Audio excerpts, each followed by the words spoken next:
¿Qué tal? Buenas tardes, soy el abogado Rodolfo Escobar. Estamos transmitiendo desde el Centro Operativo Digital de Calva Corro Abogados. Hoy es 7 de agosto del 2020 y nos toca hablar sobre la suspensión de plazos y términos que estamos viviendo con motivo de la contingencia. Realmente el Consejo de la Judicatura Federal y Estatal en las distintas entidades federativas tienen facultades. Ya está otra vez. Desde el principio, ¿no? Ya está otra vez. Sigue, sigue.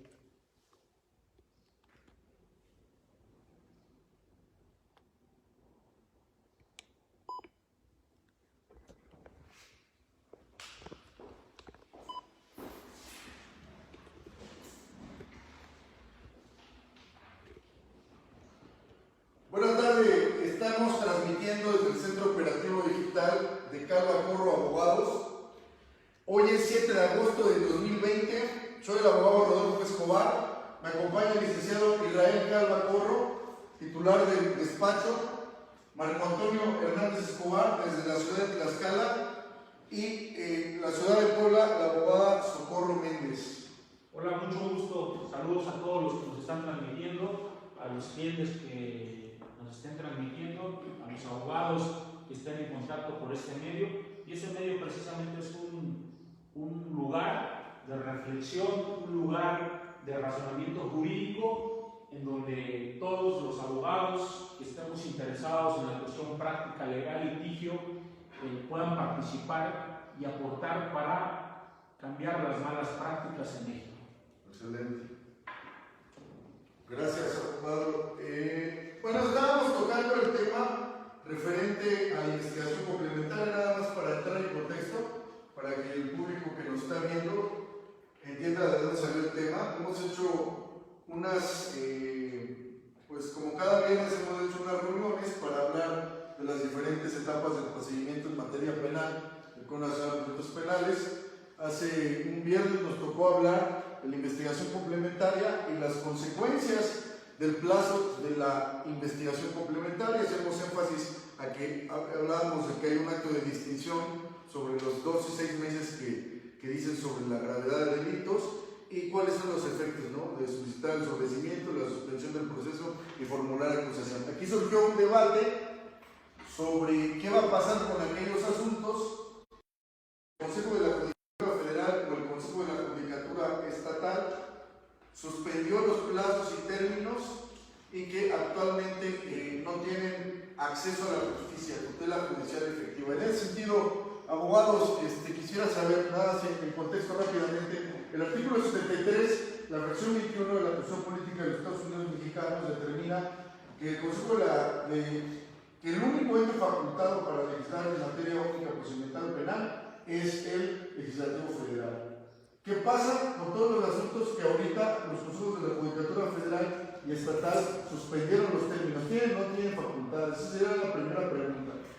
Antes de entrar a la respuesta de esta primera pregunta, quiero comentar algo real y práctico en la vida del litigio en materia penal. Tenemos dos competencias para asuntos penales. Tenemos el fuero federal, tenemos el fuero común, de acuerdo a sus competencias por las legislaciones. Tenemos una legislación procesal única a nivel nacional. ¿Qué quiero decir? Que el Código Nacional de Procedimientos Penales es el único que regula los procedimientos, los tiempos de cómo se va a llevar un procedimiento. Entonces, si existe esta ley, este código único a nivel nacional, en donde se establecen los términos, la realidad es que, por ejemplo, estas dos funciones estas dos esferas de competencia, la federal y la local, han establecido criterios distintos. Es decir, en algunos asuntos nos están acordando acuerdo por parte de los jueces, en donde nos están diciendo que los términos están suspendidos y no puede haber avance en los trámites. Por ejemplo, le voy a poner un ejemplo muy claro: el cierre de investigación complementaria. Algunos jueces, tanto federal como común, incluso de la misma competencia, han variado el criterio. Dicen, están suspendidos, no puede avanzar el término de la investigación complementaria. Locales dicen, no está suspendido en materia penal, sigue avanzando, se cierra la investigación complementaria. Hay dos criterios distintos en la realidad. Entonces, si hablamos de un código nacional, ¿cómo es posible que ahorita los consejos de las judicaturas estatales y federales determinen criterios a lo mejor similares? Porque seamos realistas, cuando yo checo los asuntos que se van a avanzar en materia penal, los locales es una copia fiel de lo que estableció el Consejo de la Judicatura Federal, pero los acuerdos que establecen los jueces en audiencia son distintos y lo están manejando muy discrecional. Entonces, ya se generó un problema. A ver, hablamos de una legislación federal, en procedimiento penal, pero ya hay criterios distintos. La pregunta también es, ¿quién tiene que acordar esos mecanismos que establecieron los consejos de la judicatura en pandemia? Si están facultados o no están facultados. Hay que verificar si el consejo de la judicatura puede establecer suspensión de términos o no. Lo cierto es que la cuestión procedimental tenemos los tiempos. No por un acuerdo vamos a determinar si es urgente o no es urgente un asunto. Sí me gustaría que todos los abogados que estamos aquí viendo esta transmisión diéramos respuestas a estas preguntas, porque pareciera que en nuestro sistema judicial, en este tipo de materia penal, y no está alejada de las demás ramas del derecho, de acuerdo a esta pandemia, es que se está creando un caos en los procedimientos y negando y restringiendo los derechos de acceso a la justicia. Y que en su caso hay un procedimiento para poderlo hacer y que estaremos desarrollando en el transcurso de esta transmisión. Muchas gracias, abogado Álvarez. ¿Un comentario? Hola, buenas tardes. Sí, gracias. Pues sí, nos encontramos en un problema muy grave porque se hicieron acuerdos por parte de los consejos de la judicatura de los diferentes estados, pero sin hacer un mecanismo completo. Son acuerdos muy ambiguos y aún más que son ilegales, porque no tienen la facultad los consejos para suspender los plazos o decir discrecionalmente cuáles son los asuntos que se consideran urgentes y que tengan que tener una prosecución judicial.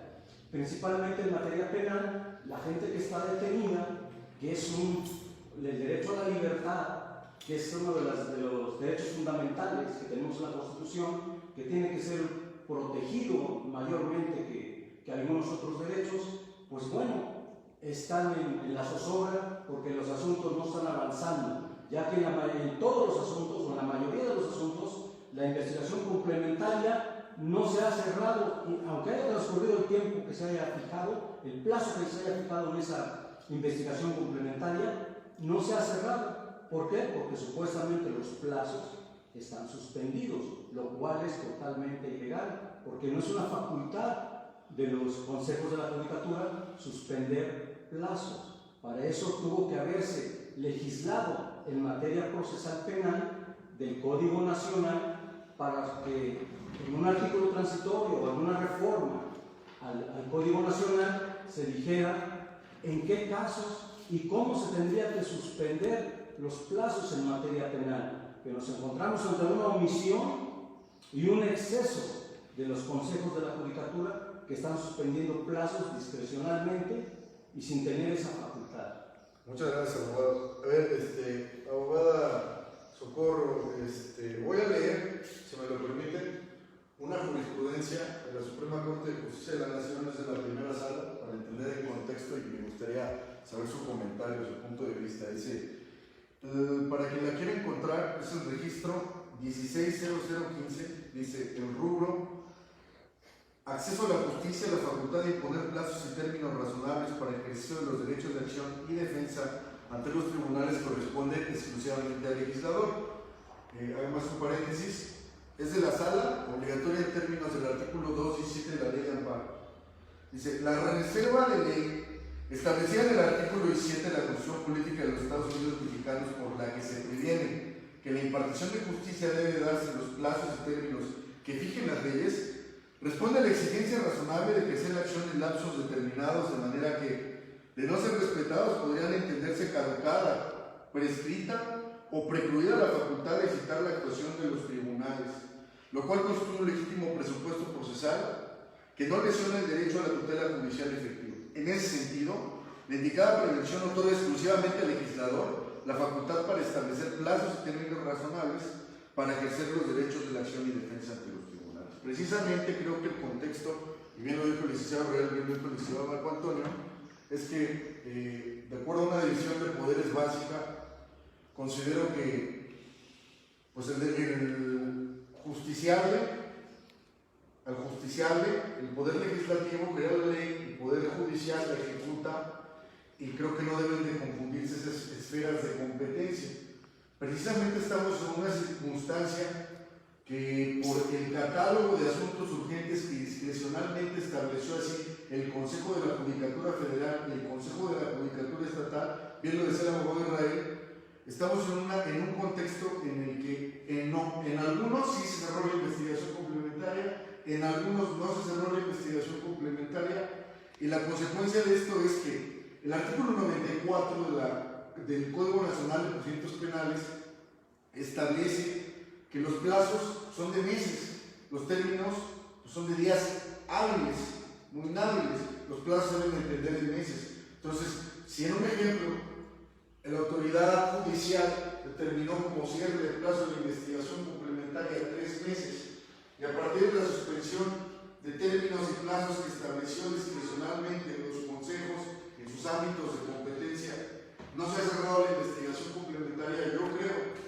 salvo reserva de ustedes que ahorita lo que opinen, yo creo que estaríamos en una circunstancia aparejada con la jurisprudencia que acabo de leer, en una circunstancia en la que no están legalmente suspendidos plazos y términos, y las consecuencias que pudiera producir para el proceso y la legalidad del debido proceso es que la investigación complementaria ya se le pasaron los términos al Ministerio Público y juez de control tampoco hizo nada, lo que pudiera, por ejemplo, producir a los crecimiento. ¿Qué pueden decir al respecto? Mire, primero ya ubicamos el problema que estamos viviendo en una cuestión procesal en México, tanto en la esfera federal y en el fuero común en los tribunales en materia penal. Eso es el problema, dos criterios distintos que se están llevando a la práctica, y a muchas personas les están diciendo, a ver, está suspendido los términos y del otro lado ya vencieron.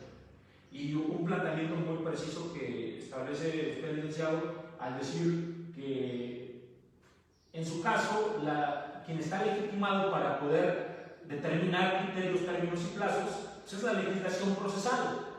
Al hablar de una legislación procesal y al suspender términos y plazos, estamos hablando que ahora el Consejo de la Judicatura Federal toma atribuciones legislativas. Así es. Entonces, si toma atribuciones legislativas, yo considero desde mi razonamiento lógico que no están legitimados. ¿Por qué? Porque para eso tenemos un órgano encargado de modificar el Código Nacional de Procedimientos Penales. El estado de excepción que estamos viviendo por la pandemia no radica en que cada quien pueda hacer lo que se le antoje. Por eso vivimos en un sistema de derecho, en un sistema constitucional de derecho, en donde vamos a cumplir cada rol de las esferas de gobierno y podamos encuadrar en una forma sistemática y que esto pueda funcionar de forma fluida y no al antojo de cada quien. Bueno, el problema más grave es que no tan solo con los consejos de la judicatura se vuelven legisladores, sino también los jueces. ¿Por qué? Porque me ha tocado una audiencia en donde yo solicito, por ejemplo, cerrar la investigación complementaria y me han dicho no, porque están suspendidos. Y en otras esferas, pero en materia penal, me están notificando que han vencido los términos. Entonces, si tenemos esta problemática, la solución de los abogados debemos centrar toda nuestra atención acá. ¿Por qué? Porque es un problema que se ha generado y se ha masificado a nivel nacional. Por nuestra parte hemos ya presentado amparo respecto a estos temas que estamos hablando, que estamos en trámite, estamos poniendo nuestro granito de arena, y por eso es que nosotros invitamos a todos los abogados que compartan el derecho y les apasione el litigio y el razonamiento jurídico, participar en estos debates, porque no debemos estar aislados, tenemos que conjuntar los razonamientos y como abogados generar un razonamiento práctico de todo el sistema jurídico mexicano. Entonces, si vemos esta situación en donde ya se vuelve legislador el Consejo de la Judicatura, donde ya se vuelve legislador el juez, entonces, ¿qué estamos haciendo? Estamos vulnerando la Constitución de forma inmediata. Y para ese caso, como usted bien lo precisa, en la jurisprudencia que sustenta su razonamiento, faculta al órgano legislativo. Pero la pregunta también es, ¿el órgano legislativo tiene la facultad para restringir ciertos derechos? Porque la suspensión de asuntos, la suspensión de términos, radica y se traduce en una suspensión de derechos. ¿Cuál es? El acceso a la justicia. Y el acceso de la justicia va a traer consigo en forma sistémica la aplicación de varios derechos, por ejemplo, la libertad, en niños, los alimentos, la vida. Entonces, vamos a afectar un montón de derechos sustantivos que deben ser justificados y que en su caso el legislador tampoco tiene la facultad para restringirlos. Una de las soluciones que tenemos para poderlo restringir solo que establece el artículo 29 constitucional. Por ese motivo, yo considero que ni el Consejo de la Judicatura Federal, ni local, ni los organismos legislativos locales y federales tienen la facultad para restringir derechos. Estoy hablando de restricción de derechos porque la cuestión práctica ha sucedido. ¿Qué está pasando en la vida real? Están matando a la gente. O sea, todos tenemos derecho, todos tenemos que ser juzgados por un tribunal ante un juicio en donde se brinden todas las formalidades del procedimiento y poder emitir una determinación si lo hizo o no lo hizo. Ahorita yo creo que hay un problema que se está dando ya por esto por pandemia, donde se han suspendido los términos y ya tenemos un rezago de 4 meses y medio, donde se restringió los derechos, en donde ahora la gente ya está haciendo justicia por propia mano. Es un problema social, un problema que debemos estar analizando los investigadores, los congresos, todo la esfera del gobierno para que se pueda dar solución a este problema generalizado. Que el legislador parece que cuando se estableció todo este problema de la pandemia no legisló. Realmente hay una omisión legislativa grave. Una omisión legislativa, pareciera de vacaciones. Advierto una circunstancia aquí que es importante destacar. Para unas personas sí cerraron la investigación complementaria, para otras personas no cerraron la investigación complementaria. Estaremos en la hipótesis de discriminación. Abogada Socorro Méndez, me refiero a lo siguiente, abogada.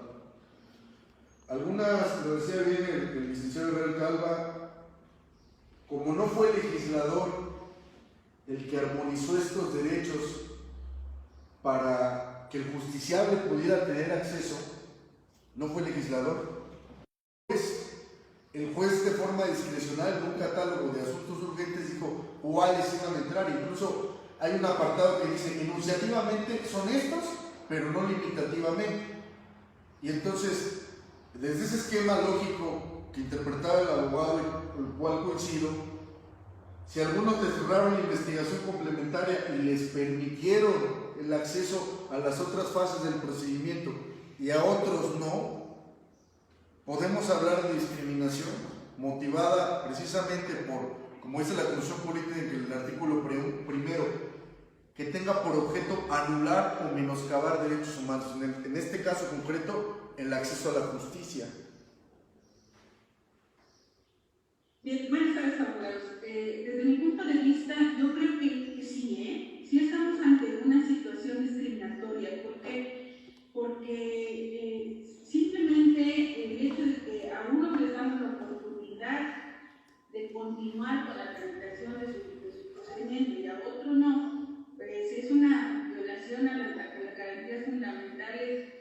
irreparable, ¿sí? Nosotros, lo más valioso que tenemos es el tiempo.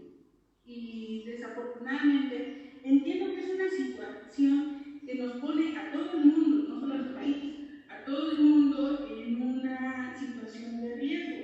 No obstante, yo creo que hay medios, y sobre todo en nuestro país, con nuestro sistema de justicia penal en concreto, porque los daños colaterales no solamente son en materia penal, los daños colaterales son en todas las materias. O sea, no vamos a poner un lado nosotros civiles, mercantiles, todos y todos tenemos el derecho del acceso a la justicia pronta y expedita. Yo creo que sí hay una violación muy grave por parte, como lo mencionó el licenciado Israel, el Consejo de la Judicatura Federal tomó atribuciones que no le correspondían. No obstante, enfocándonos en el tema de la materia penal como tal, yo creo que es un proyecto que se puede llevar a cabo muy sencillo, sin necesidad de arriesgar a la población, dado que tenemos un sistema de justicia penal oral, ¿sí? Entonces, desde mi punto de vista, se puede tomar alternativas. No es necesario que, ni el personal judicial actuante, ni los terceros, que somos a veces los defensores, yo en particular muchas veces funciono como defensora, ni el Ministerio Público, ni el propio la víctima, arriesgarnos. No hay necesidad de arriesgarnos. Debido al modelo de sistema de justicia penal que tenemos en nuestro país, podemos sacarle provecho. Y el sistema que está implementando el Foro Federal de las audiencias a través de videoconferencias y demás, pues se pueden implementar también en el sistema estatal, ¿verdad? Yo no le veo mayor problema, yo creo que solamente haría falta organización y se puede llevar a cabo sin problema. Bueno, regresando a lo particular, yo creo que sí hay un acto de discriminación, porque unos sí, porque otros no, o de qué se va a tratar, ¿no? A quién sí le vamos a dar oportunidad, de quién no. Pues obviamente es una violación a las garantías fundamentales, irreparable, desde mi punto de vista. Muchísimas gracias, abogada. Completamente con usted. Yo creo que la realidad nos obliga a ajustarnos a las exigencias técnicas que se tienen hoy en día. Hoy ya están los mecanismos digitales presentes y creo que el legislador pues tiene que tener presente ese tema. Tuvimos por ahí un caso de que el Ministerio Público en una investigación complementaria pide una serie de actividades para el efecto de complementar su investigación, entre ellos actos que no requieren control judicial previo, muchos actos que pudo haber hecho el Ministerio Público sin necesidad de la intervención de un juez. Es decir, Ministerio Público es una institución con una ley orgánica. El Consejo de la Judicatura Federal, el Consejo de la Judicatura Estatal, pues regulan la cuestión administrativa, la carrera judicial de los jueces y del personal. Me parece que en ese contexto, pues que los ministerios públicos estén siendo omisos en realizar las actividades de investigación porque supuestamente hay un acuerdo del Consejo de la Judicatura que están suspendidos los plazos y los términos, me parece una justificación absurda y que cae en lo ilógico. Realmente, el Ministerio Público le afecta este acuerdo del Consejo a la institución del Ministerio Público para efecto de realizar su trabajo o es independiente. Pues, el primer razonamiento que puedo hacer es que son dos organismos totalmente distintos, que incluso dependen de la función del poder en aparatos distintos, como es el ejecutivo y como es el judicial. Entonces, si hay un acuerdo por parte del judicial, no le va a afectar al ejecutivo. Ese es el razonamiento lógico inmediato, ¿no? Pero si se hubiese generado a través del proceso legislativo que ya está en la ley y que ambos poderes son parte en ese procedimiento, pues sí la afectaría. ¿Qué quiero decir? que en el caso se debió de haber hecho a través del legislativo para que tuviera efectos para las dos partes, tanto en una función legislativa como en una función judicial y una función ejecutiva. Pero no se hizo así. Ahora, pues la función judicial no va a afectar a la cuestión ejecutiva. Es otro razonamiento que se plantea, ¿no? Oye, si tú tienes un término Ministerio Público y no fue legislado, pues no te está aboliendo el término. Si llegáramos a ser muy estrictos, ¿sí me doy a entender? Sí. O sea, en la función de la función, pero si lo hiciéramos desde la función legislativa que hubiese estado plasmado, pues ambos lo tienen que acatar porque son operadores ya les perjudica o les beneficia la legislación, no perjudicar, sino en el ámbito de obligaciones. En el ámbito de obligaciones, y cumplir con los términos. de investigación. Pero me llega otra pregunta. Se están restringiendo derechos y todos coincidimos con eso. Se restringen derechos. Sí. Hablamos de discriminación y el legislativo no tiene la facultad para restringir derechos. La única forma de poderlo restringir es a través del artículo 29 constitucional. Y de acuerdo a la reforma constitucional de derechos humanos, y el mismo artículo limita el poder. Y por eso me gustaría que se leyera el artículo 29 para ir analizándolo. Precisamente el artículo 29 es el que autoriza al Ejecutivo con aprobación del Congreso.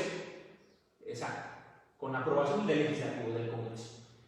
Pero no se hizo, entonces ni jueces ni congresos pueden restringir esos derechos.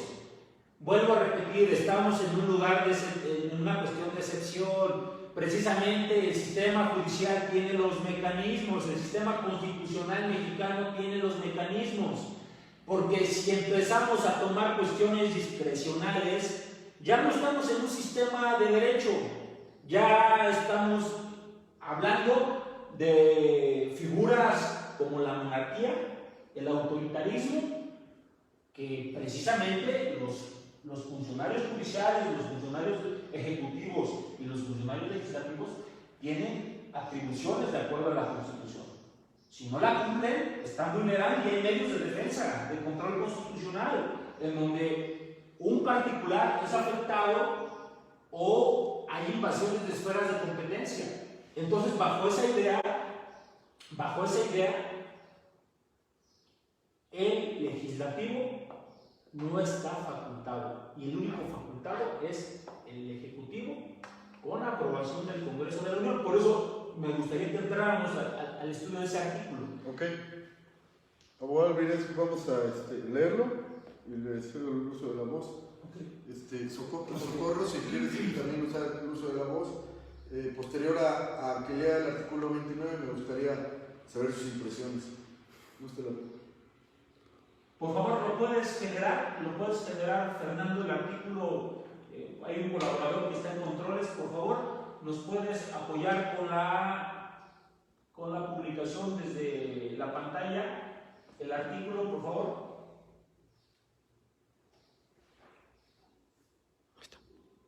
Un momento, ahí está.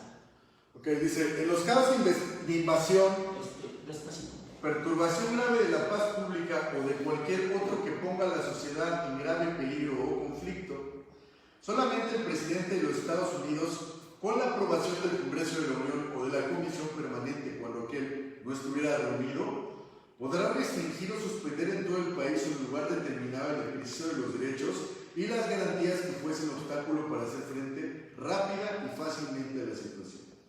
Pero deberá hacerlo por un tiempo limitado, por medio de prevenciones generales y sin que la restricción o suspensión se contraiga a determinada persona. Si la restricción o suspensión tuviese hallándose el Congreso reunido, concederá las autorizaciones que estime necesarias para que el Ejecutivo haga frente a la situación. Pero si verificase en tiempo de receso, se convocará de inmediato al Congreso para que las acuerde.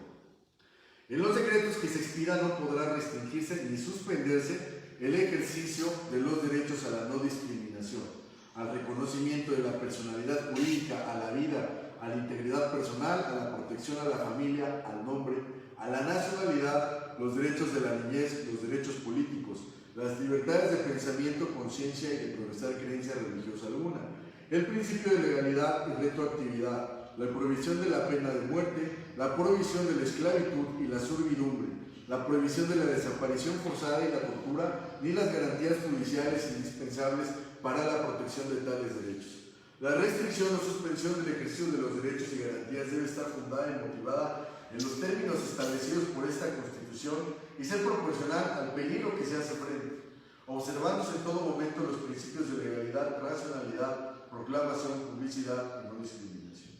Cuando se ponga fin a la restricción o suspensión del ejercicio de los derechos y garantías, bien sea por cumplirse el plazo o porque así lo decreta el Congreso, todas las medidas legales y administrativas adoptadas durante su vigencia quedarán sin efecto de forma inmediata. El Ejecutivo no podrá hacer observaciones al decreto mediante el cual el Congreso revoque la restricción o suspensión. Estamos en presencia de un mecanismo que es facultad exclusiva del Ejecutivo Federal, en presencia del Legislativo, y bien, incluso en este mecanismo de restricción de derechos, hay algunos derechos que no se pueden restringir. Exacto. Entonces, la pregunta sería, vamos a empezar con abogado Antonio Alvírez y después abogada Socorro Méndez, si quieren participar en el tópico, para concluir con el abogado Real Calva. Realmente, ¿por qué no hizo el presidente de la República con anuncia del legislativo esta restricción? ¿Se ve mal políticamente? Jurídicamente lo tuvo que hacer porque, bien lo han comentado, si hay una restricción al acceso a la justicia. Por ahí los jueces en amparo están determinando que se encuentran minimizados los derechos, pero los derechos no se pueden minimizar, dada su condición de interdependencia, indivisibilidad, progresividad y universalidad. Entonces, ¿por qué no lo hizo el Ejecutivo Federal, licenciado Luis? Bueno, jurídicamente es incorrecto, políticamente también es incorrecto, porque sabemos que la facultad de suspender los plazos pues es del Congreso Federal. Y dos, pues la discriminación que están sufriendo los gobernados, que necesitan el acceso a la justicia, a la tutela judicial efectiva. Entonces, nos encontramos ante un vacío de poder, un vacío de derechos y un vacío de democracia. No tenemos acceso a la democracia, porque hace rato hablábamos de dos figuras diferentes, jurídicas diferentes, que es el Ministerio Público y que es el Poder Judicial. El Ministerio Público pertenece al Poder Ejecutivo, que no tendría que estar sujeto a lo que dice el acuerdo que emitió el Consejo de la Judicatura, ni el federal, ni el Consejo del Estado. ¿Por qué? Porque principalmente, para empezar, no es una ley. Dos, es un acuerdo para los poderes judiciales en sus diferentes esferas, federal y del fuero común. Entonces, aquí hay un vacío legal. Como el Ejecutivo y como el Legislativo fue omiso, pues los dejó a la deriva a todos los poderes. Si el Legislativo hubiera creado una ley en el Código Nacional de Procedimientos Penales, pues vincularía al Ministerio Público y al Poder Judicial para que trabajaran en armonía. Pero no se hizo esto. Entonces no tenemos un acceso a la justicia, hay un acuerdo que es inconstitucional y a todas luces es ilegal, y es lo que nos deja en este vacío y que hace que el gobernado esté sufriendo discriminación, porque nos están diciendo que en algunos asuntos se van a tratar como casos urgentes y se les va a dar la atención judicial, lo que no debe ser, primeramente porque no es objetivo, no es real. Y en esa circunstancia sufre una discriminación el gobernado que no tiene ese acceso a la justicia y a la tutela judicial efectiva, por ese vacío de derecho que existe. Gracias, ese vacío de poder. Gracias, abogado Alvírez. Abogada Socorro Méndez, abogado Real. A ver, yo considero que... No, sí está la abogada, abogada Socorro Méndez, ¿puede hacer uso de la voz, por favor?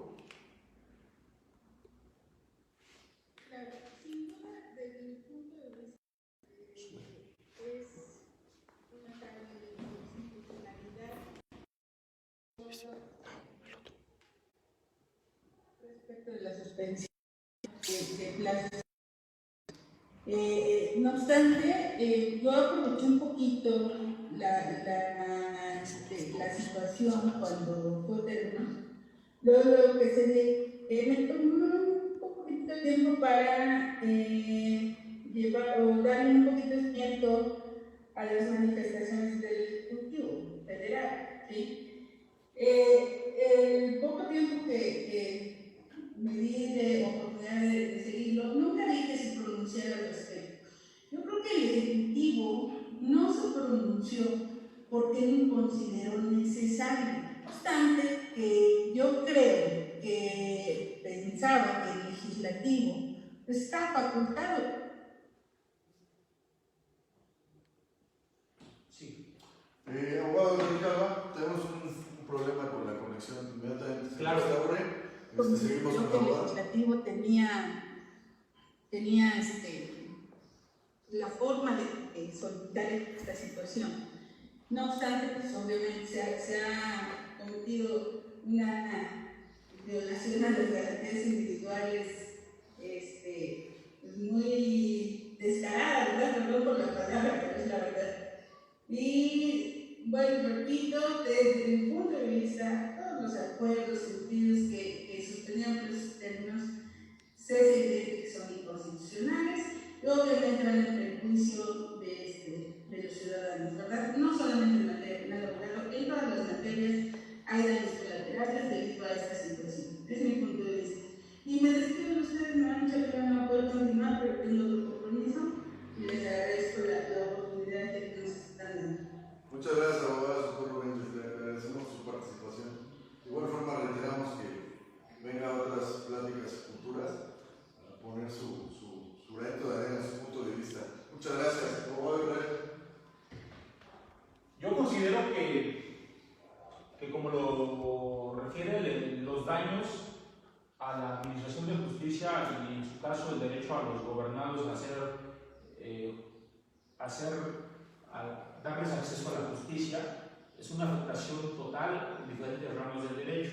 Ahora estamos hablando de materia penal porque precisamente salió el tema, ¿no? Salió el tema en una plática anterior hace 8 días en materia penal, si era sobre los plazos y términos.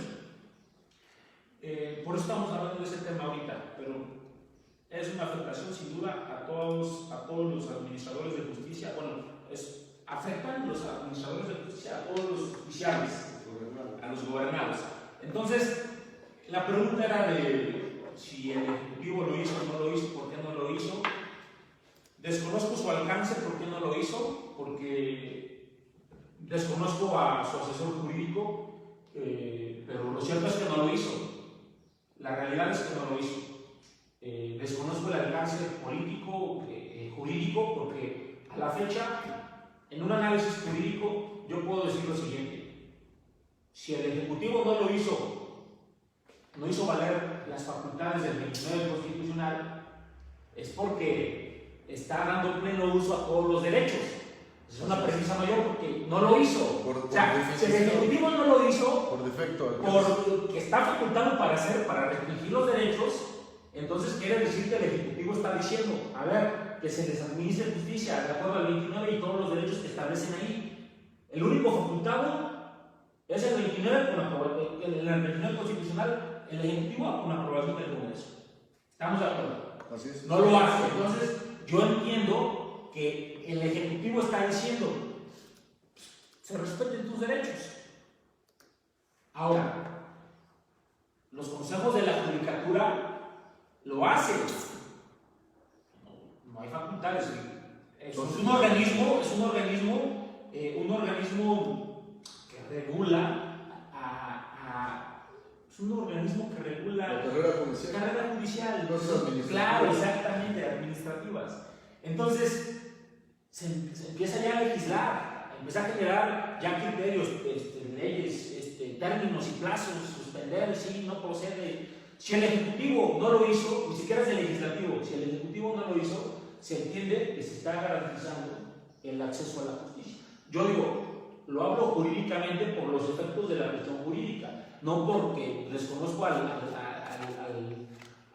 ideólogo consejero jurídico del presidente lo desconozco, porque pues, ahí hablaríamos una charla y diríamos a ver cuál fue el efecto de no hacerlo. Entonces, si no se hizo, se está garantizando el derecho.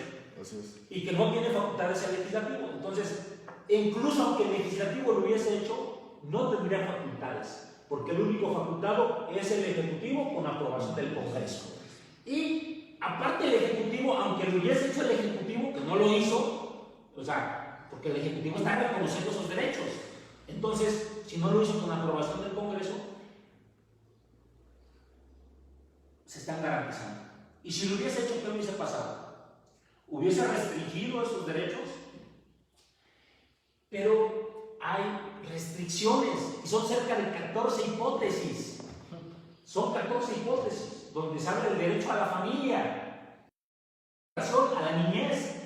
Es imposible restringirlo porque la Constitución Federal lo está diciendo. Y quien me quiera decir que la restricción de acceso a la justicia no tiene nada que ver con la suspensión de términos, entonces estamos hablando de otra cosa que no sea derecho. Claro. Seamos lógicos, analicemos la mayor norma que organiza el Estado mexicano. Organización. No estoy hablando de derechos internacionales, sino de la organización del Estado. Ahora, de derechos, por ahí en la otra sesión que tuvimos, el otro diálogo, había un abogado que decía ser constitucionalista y decía que los tratados internacionales facultan. No facultan, no dice se suspenderán de acuerdo a los estados que sean parte. Y pongo como premisa: la justicia no está separado de la tecnología. Usar mecanismos debió de haber garantizado el Estado mexicano. No se hizo, pero no se hizo ¿por quién? Por acuerdos de tribunales que no tienen competencia. Bueno, no tribunales, consejos de la judicatura, en donde se restringen todas las ramas del derecho laboral, penal, civil, mercantil, familiar, todas las ramas del derecho son afectados los justiciables. Entonces, al no existir una coordinación en donde el Ejecutivo, ya lo dije, no lo solicitó, y aunque lo hubiese solicitado, hay restricciones. Me gustaría que transmitieran de nuevo la parte del artículo constitucional, del 29 constitucional, por favor, y me gustaría que se recalcara únicamente esas 14 hipótesis. Y vamos a irlas englobando, y ya cada abogado dará su análisis y su razonamiento. Fer, ¿nos puedes ayudar, por favor? Y algo muy importante a destacar, y en función de eso es lo que tenemos la imagen del artículo. Fer, aquí la tengo. Dice la Constitución que estos mecanismos. Ahí está, en el segundo párrafo. Estos mecanismos son por tiempo limitado. Además, Y son en prevenciones generales, o sea, debe haber reglas para llevarlas a cabo. Además, debe ser proporcional al peligro que se está enfrentando. Lo que quería son las 14 hipótesis, ¿no? Del párrafo segundo. sí, las 14 hipótesis es la excepción que ni el presidente con aprobación del Congreso lo puede hacer. Dice, los decretos que se expidan no podrán restringirse ni suspenderse el ejercicio de los derechos a la no discriminación. ¿Es ¿no? esa? ¿Nunca? Reconocimiento de la personalidad jurídica, 2. La vida, 3. La integridad personal, 4. Protección a la familia, 5. Al nombre, 6. La nacionalidad, 7. Derechos de la niñez, 8. Los derechos políticos, 9. Las libertades del pensamiento, 10. La conciencia y de profesar creencia religiosa alguna, 11. 12. El principio de legalidad y retroactividad a propósito De legalidad, hablando de legalidad. Exacto. La prohibición de la pena de muerte, 13. La prohibición de la esclavitud, 14. La esclavitud de la servidumbre, 14. La prohibición de desaparición forzada y la tortura, 15.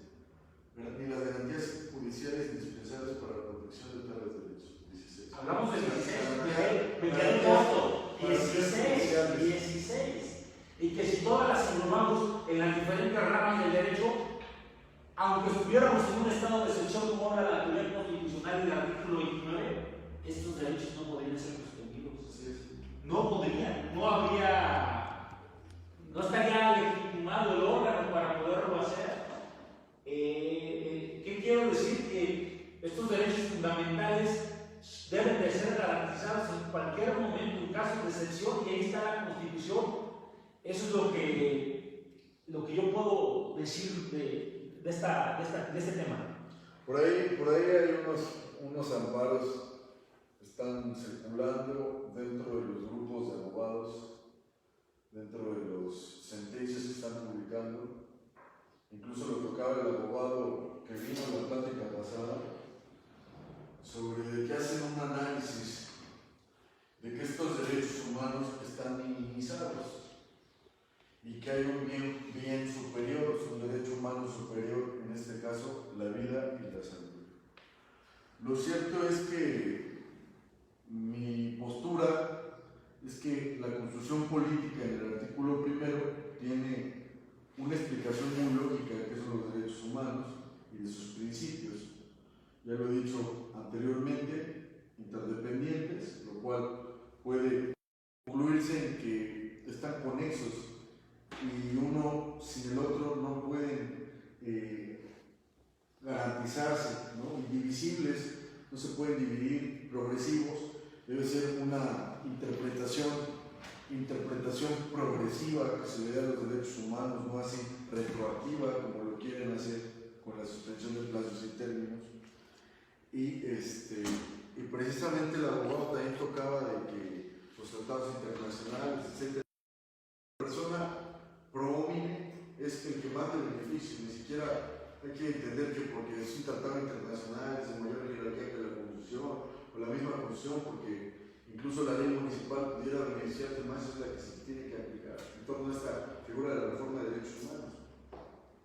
Ahora, en ese sentido, quisiera preguntarles, ¿por qué los juzgados federales promovieron amparos en las diversas entidades federativas?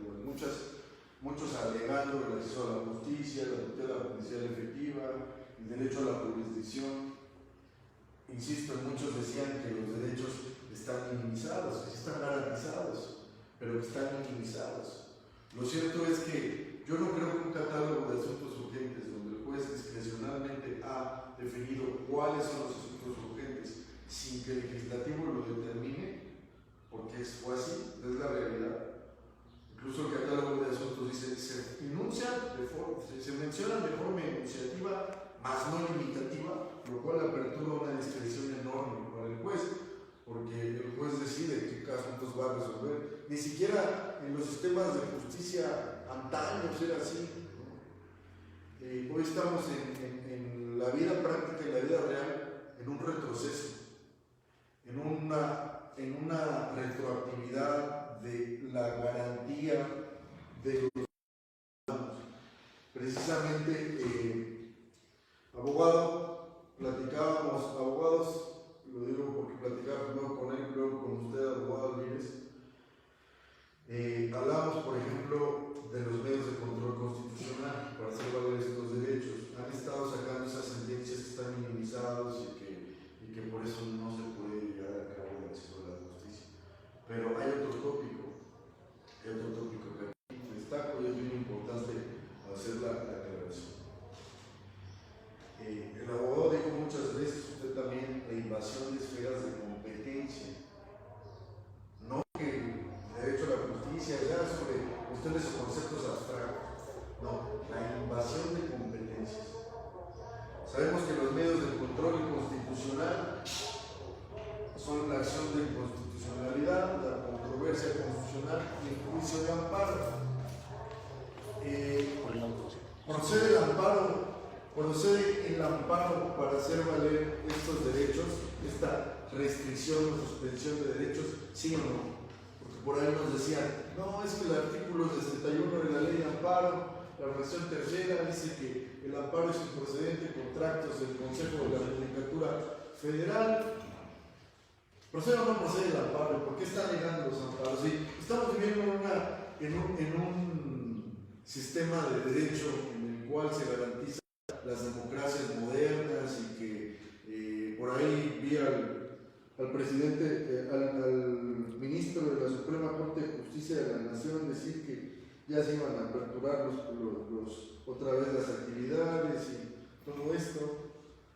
¿Realmente procede el amparo? ¿Por qué están negando tantos amparos a nivel nacional? Abogado Israel, ¿cómo es con usted?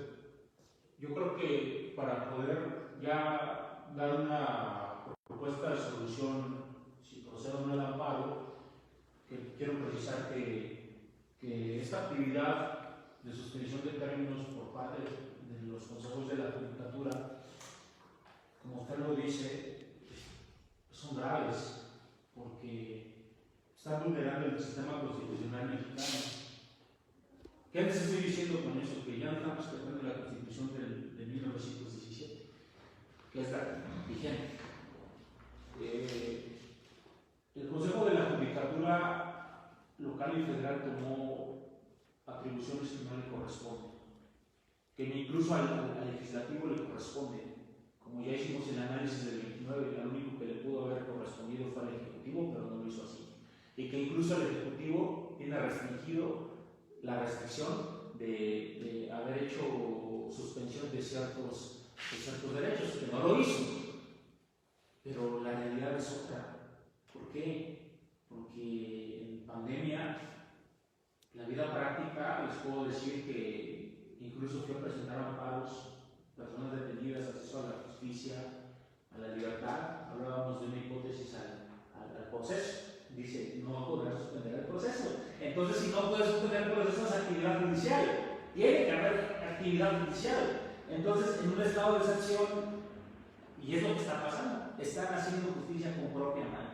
Tenemos el clásico ejemplo que ahorita se está manejando en redes sociales, es el golpeado de la combi en el Estado de México.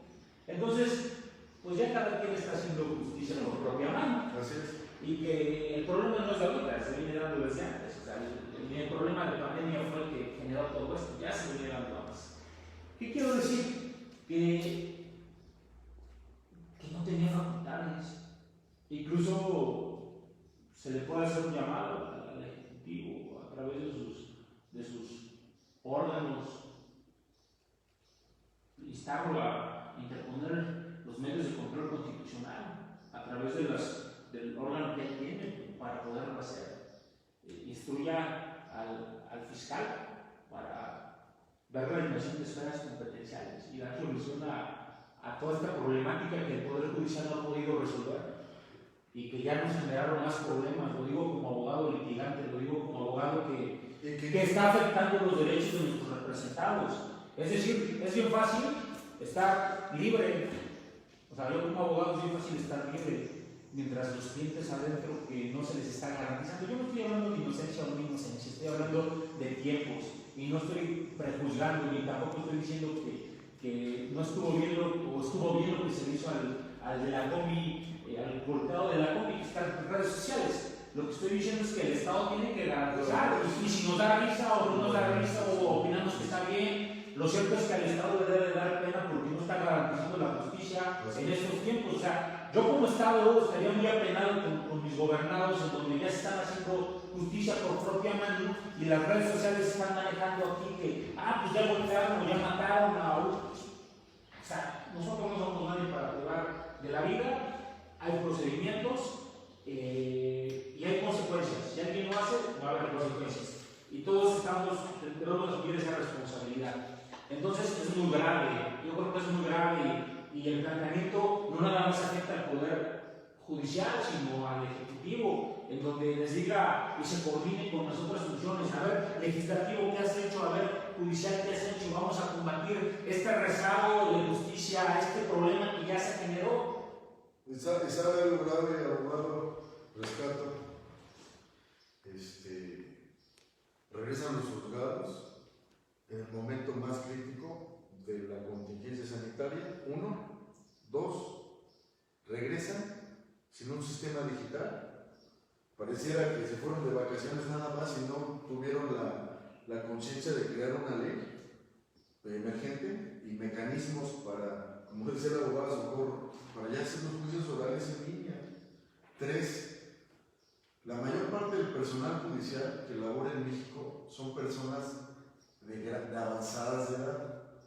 Y debido a la particular condición en la que nos encontramos los sujetos que pertenecemos a los roles que administran justicia, sea abogado, sea secretario, que hay mucha delincuencia, todo es peligroso en México, muchos tienen enfermedades, esas que también ponen en peligro al personal judicial para poder laborar. O sea, es un problema de coyuntura que trasciende o trastoca otras esferas que el legislativo, el ejecutivo y el judicial no han sido capaces de organizarse para crear una solución que armonice a todas estas personas y a todos estos conjuntos de roles que he referido. Entonces,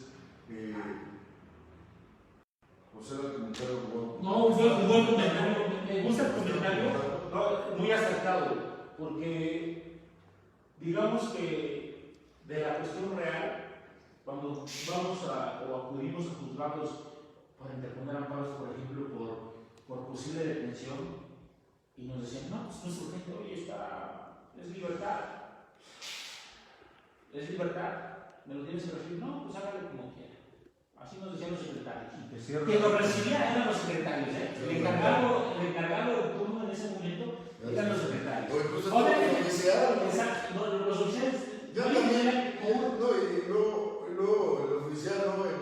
Por ejemplo, en algún caso del foro común, yo me refiero, exacto, en amparo, preciso, en amparo. Imagínense el máximo tribunal que va a garantizar los derechos fundamentales contra un orden de posible aprehensión, posible detención, sin ser llamado con las debidas formalidades del procedimiento. Entonces, uno acude y por teléfono, oiga, abogado, estoy aquí afuera a presentar. No, pues yo considero que no. Bueno, entonces, como consideraba que no, pues lo planteaba a través de Fidel. Recuerden que Fidel apenas se le volvió a dar el trámite para poder generarla, pero cuando inició pandemia, todos los abogados que no tenían Fidel ya no pudieron presentar amparos. Y menos el cliente. Oye, imagínate, yo como que lo analicen los legisladores, ¿no? Que lo analicen los legisladores. A ver, si todavía no llegó a mí el cliente, ¿cómo lo voy a aprender con su Fidel? Es lo absurdo. Y que el Poder Judicial Federal estaba tomando ese criterio. No, porque no es el Fidel de la persona que está promoviendo la prueba, que siempre se echaron muchos amparos. Que se hicieron en línea a través de la Fidel del abogado. Y que ya salió el criterio por ahí. Se la admitieron, ese razonamiento ya viene, o sea, de esta manera no lo dice, con un tercero, con este privado de la o sea, a ver, ¿qué nociones vamos a dar? ¿Vamos a descubrir el hilo negro? No. Y luego las condiciones de pandemia, o sea, deben de entender eso. Las tecnologías, no lo había, apenas la generaron. Ahora vamos a tener al posible cliente para que interponga su amparo. Y la idea, como usted decía, los funcionarios del Poder Judicial, me refiero de los jueces para abajo, porque el juez ya decidía, no tiene excepción un juez. Quien haya generado problemas, no tiene excepción. Los de abajo reciben órdenes. El Consejo de la Judicatura establece mecanismos y el juez en la audiencia te dice esto sí, esto no, dejándonos en un estado de indefensión. Llegábamos a los tribunales federales y nos querían recibir. La piel del policía. Hasta eso, afuera. Lo promovemos por Fidel y te notifican. No es la firma de que, oye, la misma ley de amparo dice por un tercero, pues está privado de libertad. Imagínate los demás derechos de los niños sin acceso a la justicia. Fíjate que hace rato hablaba del vacío de poder, porque precisamente ese vacío, la omisión legislativa, es un vacío de poder, porque no ha ejercido su facultad el Congreso. Y mira, quiero hacer un pequeño comentario en cuanto a ese acuerdo que discrecionalmente le da un poder absoluto al juez de decirte, este caso no es urgente, regrésate a tu casa. Lo está convirtiendo en un verdadero dictador. que nos trae un retroceso, pero a la prehistoria. ¿Sí? ¿Por qué? Porque ya ni siquiera lo hace el juez. Hace rato dices, es que el juez le da orden a su subordinado, al secretario, al actuario, hasta al policía. Se le dice, no admitas al litigante, no admitas al gobernado, que no pasen de la puerta para la banqueta. Entonces, eso es un poder discrecional amplio, absoluto, que ni siquiera te permita presentar tu demanda. ¿Y por qué? Porque ese acuerdo que discrecionalmente le dio poder al juez lo convierte en un dictador que te dice, no tienes acceso a la justicia, regresa a tu casa hasta que termine esto. Por eso hace rato decía que había un vacío de poder. ¿Por qué? Porque el legislativo no hizo lo que tenía que hacer, el judicial no hizo lo que tenía que hacer, porque hay medios digitales para dar el acceso a la justicia. Y si no utiliza esos mecanismos digitales para dar el acceso a la justicia, pues no está ejerciendo su facultad, no está haciendo su trabajo. Por eso hace rato hablaba de un vacío de poder. Y la falta de acceso a la democracia. La democracia se da en la división de poderes. Y si no ejerce su facultad ninguno de los poderes, nos quedamos en un vacío y nos quedamos sin defensa alguna. Y como lo vuelvo a repetir, es muy grave esa palabra que está en los acuerdos de los consejos, que discrecionalmente los vuelve poderosos. Gracias.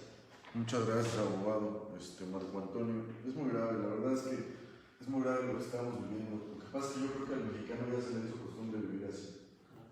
O sea, la verdad, con tanta delincuencia, tanta pobreza, marginación, discriminación, todo. Y los abogados pues, realmente somos un rol que debiéramos estar actuando, debiéramos de estar pensando en el derecho y ejerciéndolo. Estamos también en una omisión. Realmente estamos viviendo tiempos complicados, tiempos muy difíciles. Abogados, ya para cerrar, les preguntaba hace rato sobre si es procedente el medio de control o no es procedente. El artículo 61, fracción tercera de la Amparo dice que es improcedente contra los actos del Consejo de la Judicatura Federal. Por ahí, cuando hice una invitación desde mi página personal a los abogados a sumarse a esta iniciativa, un abogado joven, francamente, pues bien preciso el comentario, pero no procede, le contesté si no procede en términos de esto, el artículo 61, fracción tercera, pero una cosa es el conformarte contra el acuerdo y otra cosa es precisamente lo que usted hablaba, abogado, de la invasión de competencias. Ahora, en ese sentido, porque mucho del público, mucho del auditorio va a decir, bueno, ¿ustedes qué han hecho? Claro. Y porque ustedes están hablando mucho, exacto, pero ¿qué han hecho? Bueno, nosotros, permítanme decirles ahorita a través de la voz del abogado Raúl Calva y del abogado Marco Antonio, que nosotros hemos estado promoviendo muchos amparos a través del mecanismo FIDE, Con esta teoría que traemos, y muchos ya se han admitido, muchos están en trámite. La verdad es que sin duda se van a ganar, por lo que a continuación les voy a preguntar y van a desarrollar. Pero para delimitar el tema, precisamente, cuando yo fui a la escuela hablaban de un amparo soberanía, y ese amparo soberanía nunca lo había visto, digamos, materialmente traducido en un acto concreto de un amparo que tuviera tanta repercusión. Ya toqué el tema de medios de control constitucional, ¿verdad? En un inicio. Y ahorita me viene a la mente la Constitución que dice, el artículo 103, abogados, los tribunales de la Federación resolverán toda controversia que se suscite. Número 1, por normas generales, actos o omisiones de la autoridad que violen los derechos humanos reconocidos y las garantías otorgadas para la protección por esta Constitución, así como los tratados internacionales de los que el Estado mexicano se abstiene. Es la versión primera. Segundo, por normas generales o actos de la autoridad federal que vulneren o restrinjan la soberanía de los estados o la autonomía de la Ciudad de México. Y esta es la precisa, la coto, para que sea nuestra premisa mayor de los demás comentarios. Dice, por normas generales o actos de las autoridades o de las entidades federativas que invadan la esfera de competencia de la autoridad federal. Incluso hay una jurisprudencia que es ¿tiene un término usted, abogado? ¿No es analogía? ¿Cómo se llama? ¿Cómo se dice? por Identidad. identidad, me gusta ese término, dice jurisprudencia, derecho al alumbrado público en el Estado de Morelos y la demanda de amparo promovida contra su pueblo fue planteada como amparo de soberanía o por invasión de esferas no le es exigido al que puso cumplido el principio de definitividad. Y bueno, que tendrían que leer la ejecutoria para entender, pero el tema es invasión de esferas. Claro, yo creo que ya el licenciado Rodolfo ya dio el fundamento y las bases para la procedencia del amparo de soberanía. El amparo de soberanía es el medio de control constitucional que tiene el gobernado, precisamente por problemas de invasión de esferas competenciales entre autoridades. Él ya refirió el artículo, ese amparo de soberanía, algunos de nosotros los escuchamos en la escuela, algunos no. Nosotros ya promovimos nuestro amparo de soberanía, está en los tribunales y estamos alegando lo que hace rato desarrollamos. ¿Es procedente? Es el medio de control constitucional que tiene el gobernador. También las autoridades lo tienen, que es la acción constitucional, la controversia constitucional, pero por invasión de esferas competenciales. Entonces lo tiene la función del poder también, ciertos órganos lo tienen. Si es procedente, sin duda alguna es procedente. Es el único mecanismo que tenemos. Y hablando de la procedencia desde el punto de vista del razonamiento que le hacía ese joven abogado, en donde decía en el Consejo de la Judicatura, pues recordemos que precisamente esa jurisprudencia, cuando la analicen, el Consejo de la Judicatura únicamente no se va a proceder contra los acuerdos, cuando hablen netamente de cuestiones administrativas del trabajo de los funcionarios, no así de cuestiones sustantivas de derechos de gobernados. Exacto. Entonces es una cuestión totalmente distinta. Por tanto, si es procedente. Y ya el licenciado Rodolfo ya precisó el argumento legal y constitucional, jurisprudencial incluso. Es procedente y yo creo que el tribunal que tenga conocimiento de estos amparos, y es momento de hacer valer verdaderamente el sistema judicial, en donde usted hablaba de democracia. Entonces, la democracia, precisamente, aparte de ser el gobierno del pueblo para el pueblo, será a través del respeto de cada una de las funciones, porque si no lo hay, democracia. Estamos hablando de otra cosa. Entonces, yo digo que es procedente, como lo decía el señor Rodolfo, Calvato por abogados ya interpuso su amparo de soberanía. Y hemos invitado a muchos abogados a unirnos, a trabajar, a dialogar, a hacer debate, a hacer ciencia jurídica.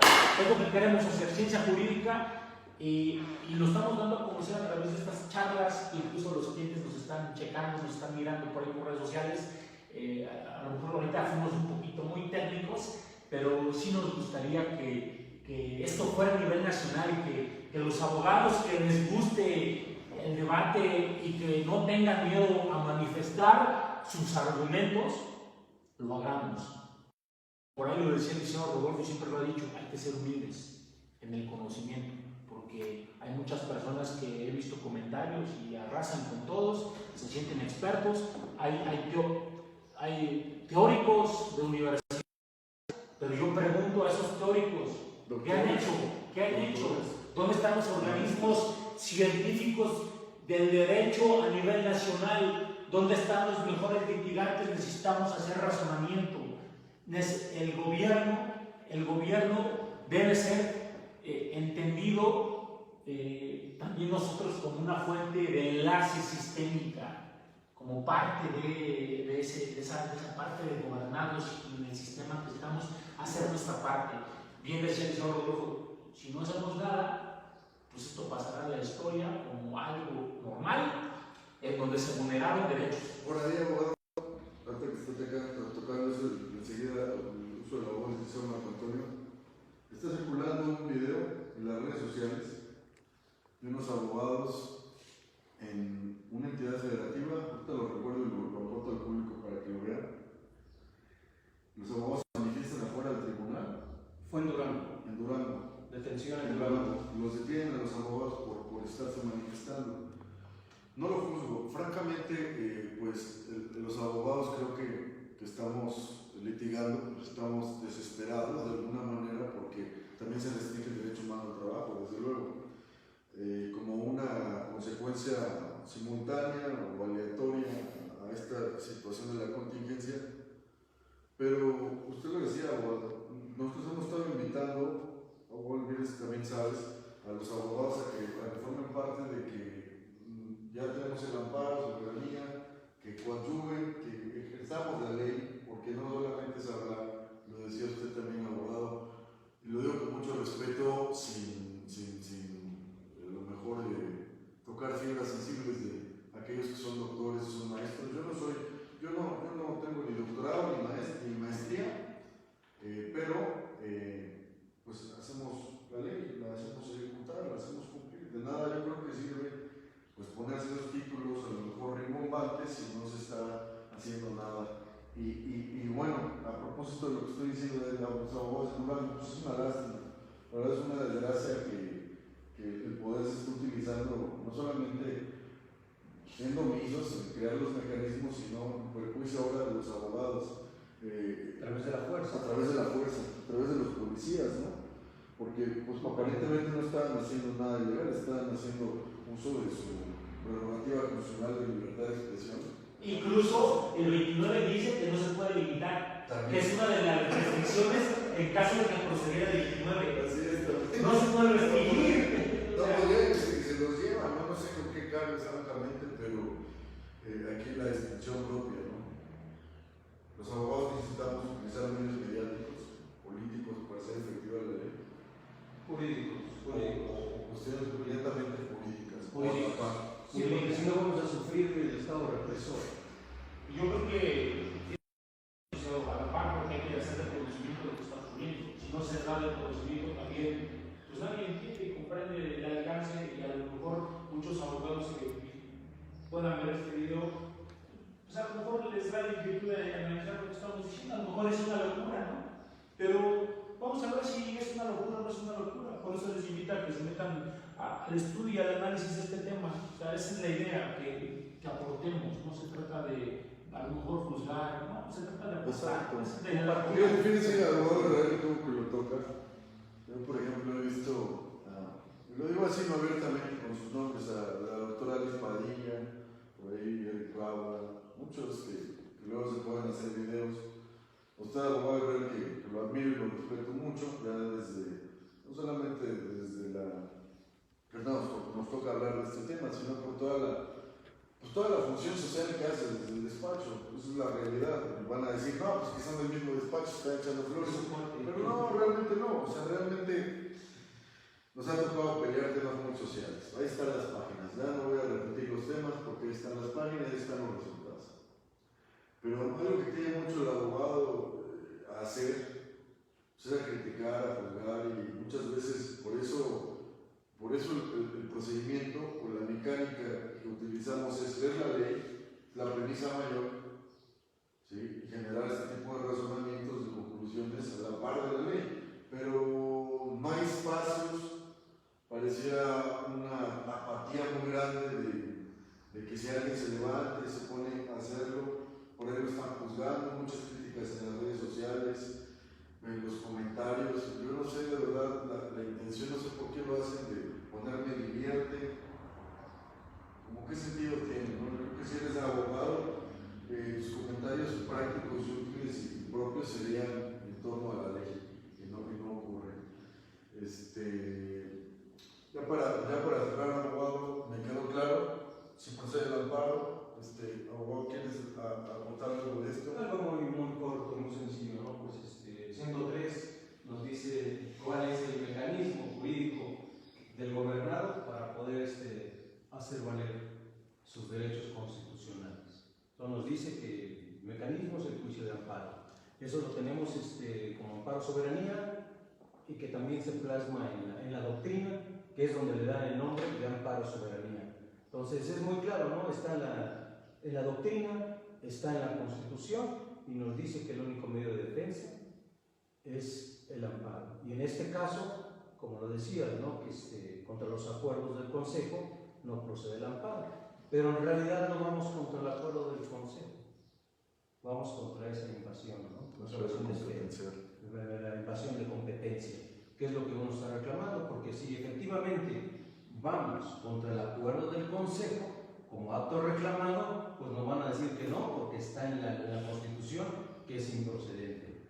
Entonces, en este caso, pues sí es procedente el amparo. ¿Qué va a Y el pasar? amparo soberanía. Perdón, abogado. Sí. Es todo, gracias. Gracias, abogado Marco Antonio. ¿Qué va a pasar para las personas que nos están viendo? Ya dijimos un medio de control, hay personas que nos están viendo y dicen, a lo mejor no puedo a lo mejor entender muchos temas técnicos, pero sí están diciendo que este amparo te va a permitir acceder a justicia. Sí. ¿Sí? Que para todo el público, el auditorio de personas que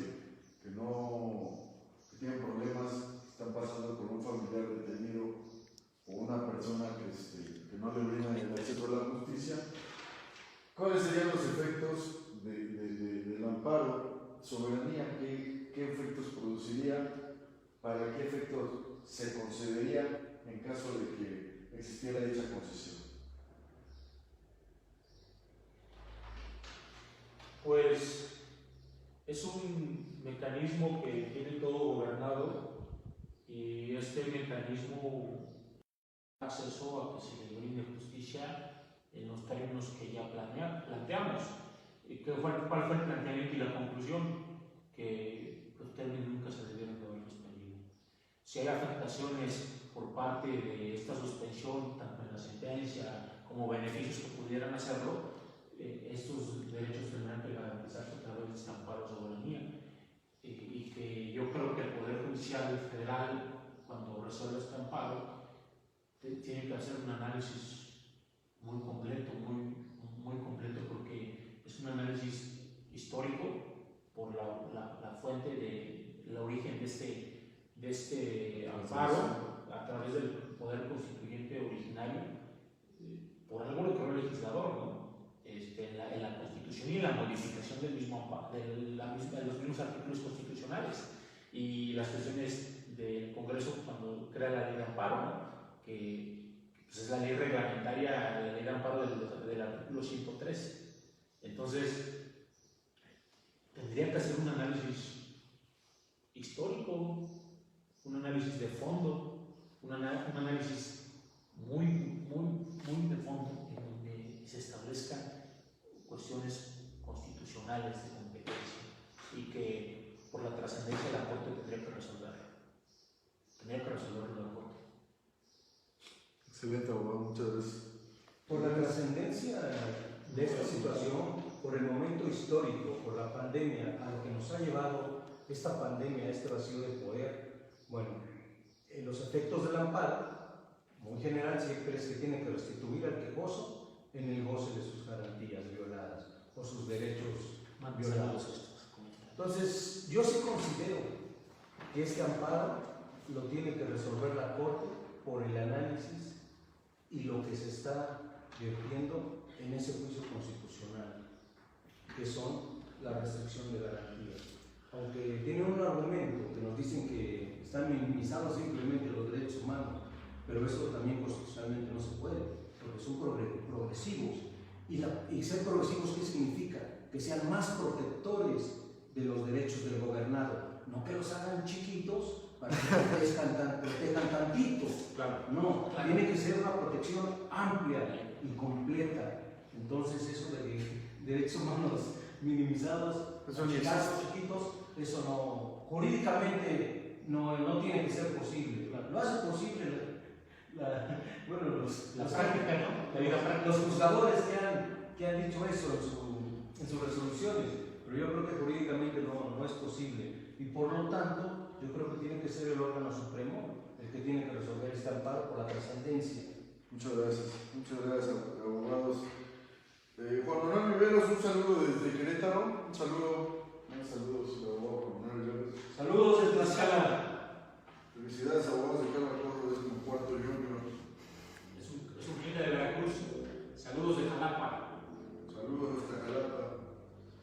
Pues vamos a terminar con esta plática. Les agradecemos a todas las personas que nos hicieron el favor de ver el conversatorio.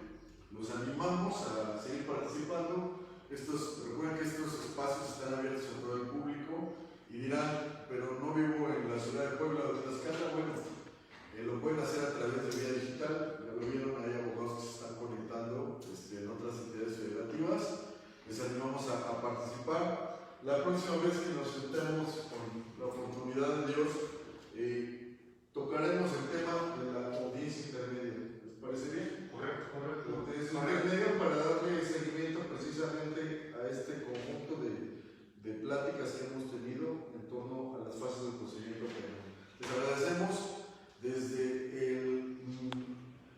el lugar digital, el Centro Operativo Digital de Calva Corro Abogados, hoy 7 de agosto del año 2020. Se despide su servidor amigo Rodolfo Escobar, licenciado Real Calva Corro, Marco Antonio Hernández. Gracias, hasta la próxima.